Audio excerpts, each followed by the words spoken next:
இன்றைக்கி ஆன்மீக தகவலில் நம்ம பார்க்கக்கூடிய திருஷ்டிகளை போகக்கூடியது காவல் தெய்வமாக இருக்கக்கூடிய தெய்வம்.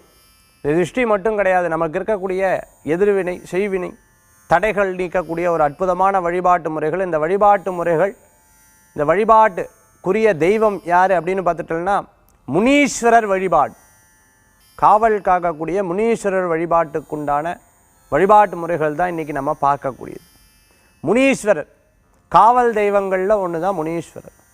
முனீஸ்வரரில் பஞ்சமுனி அப்படின்னு இருக்குது, சப்தமுனி அப்படின்னு இருக்குது. இன்றைக்கும் வெளிநாடுகளில் மலேசியா, சிங்கப்பூர் போன்ற வெளிநாடுகளில் முனீஸ்வரரை குலதெய்வமாக கூட எடுத்துட்டுருப்பாள். முனீஸ்வரருக்கு 2 விதமான வழிபாடு இருக்குது. ஒன்று என்ன அப்படின்னு பார்த்தீங்கன்னா, வீட்டுக்குள்ளே சுவாமி மடத்தில் வச்சு வழிபாடக்கூடியவர், மதுரை வீரனாக முனீஸ்வரராக வழிபடுறது. முனீஸ்வரருக்கு காவல் தெய்வங்களுக்கு ஏராளமான பேர்கள் உண்டு, அதில் முனீஸ்வரர் தெய்வம் ஒன்று. ஈஸ்வர பட்டம் வாங்கினது அப்படின்னு பார்த்துட்டோம்னா